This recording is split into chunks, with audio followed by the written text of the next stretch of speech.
Anxiety, a common emotion in modern life, is often considered a state of unease when people face real or imagined threats. In Buddhism, this emotion is not condemned but recognized as part of human nature. The Buddha taught that where there is birth, there is suffering. Anxiety, therefore, is a manifestation of suffering, one of the Four Noble Truths of the Four Noble Truths.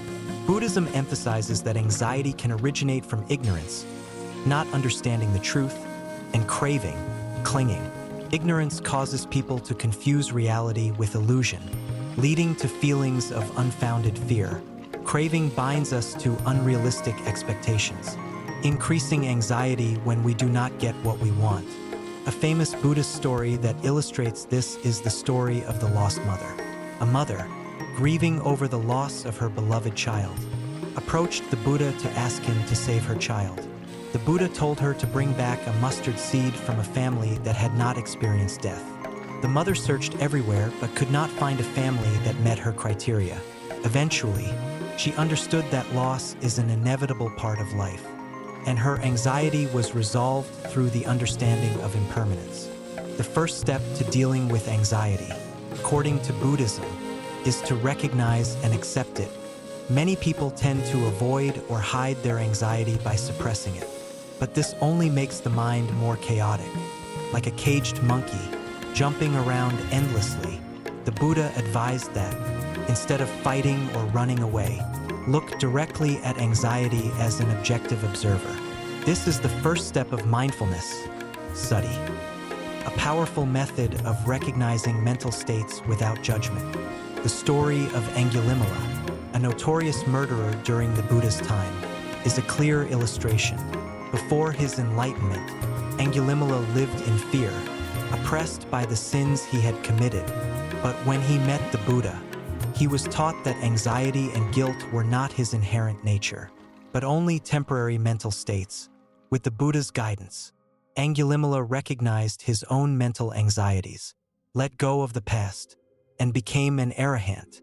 Mindfulness, one of the 8 factors of the Noble Eightfold Path, is the central method for facing and resolving anxiety. In the Satipatthana Sutta, the Buddha taught 4 methods of mindfulness: Kayanupassana, awareness of the body, such as breathing in and out; Vedanupassana, awareness of feelings, such as pain, pleasure, or neutrality; Cittananupassana, observing mental states, such as anxiety, anger, or peace; Dhammanupassana, understanding mental phenomena and their laws. An interesting story in the scriptures is the story of the lute player. The Buddha taught that the mind is like a string. If it is too tight, the string will break. If it is too loose, the sound will not be clear.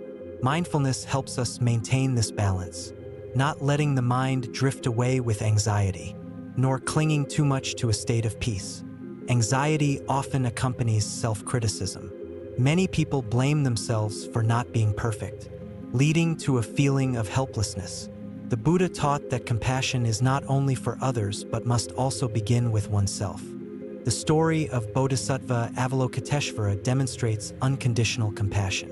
When hearing the cries for help of living beings, the Bodhisattva does not distinguish between good and evil but always extends a helping hand. From this, we also learn that, to deal with anxiety, we need to treat ourselves with kindness, accepting our weaknesses instead of rejecting them. Anxiety is closely linked to attachment. When the mind is tied to things beyond its control, anxiety increases. The Buddha taught about letting go as a way to free ourselves from this bondage. Letting go does not mean giving up responsibility, but understanding that everything is impermanent. Nothing lasts forever. The story of the blind men and the elephant is a profound metaphor. The blind men only touched part of the elephant and thought that it was the whole truth. Similarly, anxiety often comes from misunderstanding or partial perception. When we let go of our wrong perceptions, we can see the whole picture and feel freedom. Instead of seeing anxiety as an enemy, Buddhism teaches us to see it as an opportunity to grow. Every negative emotion, if recognized and dealt with properly, brings valuable lessons about impermanence. selflessness, and the suffering nature of life. The story of Prince Siddhartha leaving the palace is a clear example. Despite living in luxury, the prince could not avoid anxiety when he realized the reality of birth, aging, sickness, and death. But instead of running away, he faced it and eventually found the path to enlightenment. Anxiety, therefore, becomes a torch that lights the way, leading the way to liberation. One of the most famous stories in Buddhism is when the Buddha faced Mara under the Bodhi tree. Before his enlightenment, Mara, who represents all temptations and anxieties, tried his best to shake the Buddha's mind. Mara appeared with an army of demons, sharp weapons, and finally enchanting images to drive the Buddha away from the path of enlightenment. However, instead of reacting or confronting him directly, the Buddha remained focused and observed reality. He looked straight at Mara, realizing that what Mara was doing was an illusion, product of ignorance. The Buddha did not fight, but simply recognized and let go of the fear in his mind. He pointed to the ground, calling on Mother Earth to witness his awakening. In the end, Mara was defeated and disappeared. This story teaches that anxiety, fear, and temptation are like Mara. They do not really exist, but are merely mental illusions that arise from attachment and ignorance. When we recognize and observe these emotions with mindfulness, they will naturally dissolve, just as darkness is dispelled by light. The story of the farmer who lost his cow. One day, the Buddha and his disciples were passing through a small village. They encountered a farmer who ran towards them, panicking, complaining that he had just lost all his cows, the main source of his family's livelihood. The farmer cried bitterly, saying that his life was over. When the farmer left, the Buddha turned to his disciples and said, "You see, those who have no cows to lose do not worry like that." The Buddha's words were not meant to encourage giving up everything, but to emphasize not letting our minds be tied to material things. Anxiety often comes from being overly attached to what we own, whether it is property, fame, or relationships. If we understand the impermanence of all things, we will learn to accept and let go, so that our minds are not dominated by anxiety. Hisagadami, a young woman, was grieving the loss of her only child. In despair, she brought the child's body to the Buddha, begging him to help her bring the child back to life.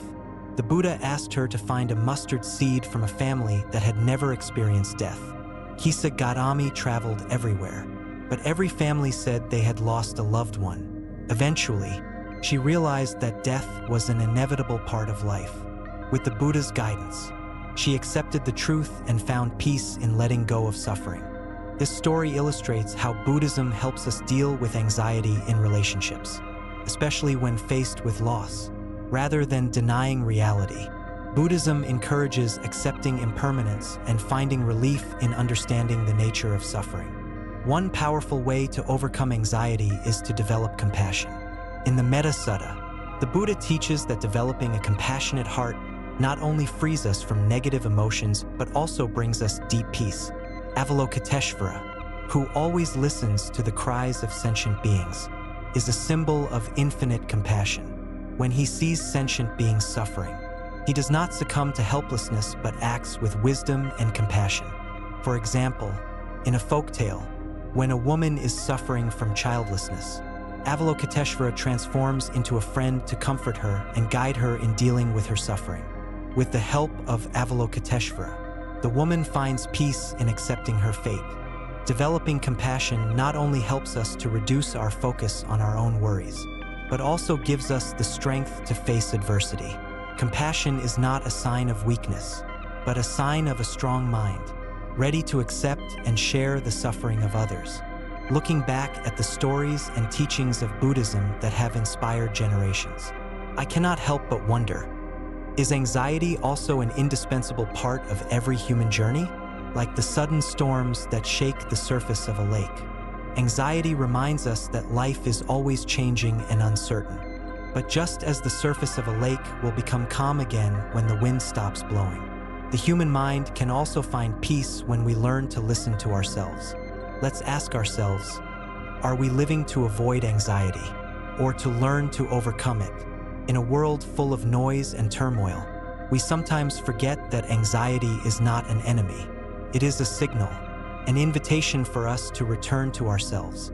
It is an opportunity to sit back, observe the mind, and see the truth about ourselves. From a personal perspective, I believe that anxiety is a strange teacher. It makes us suffer, but it is also through suffering that we grow.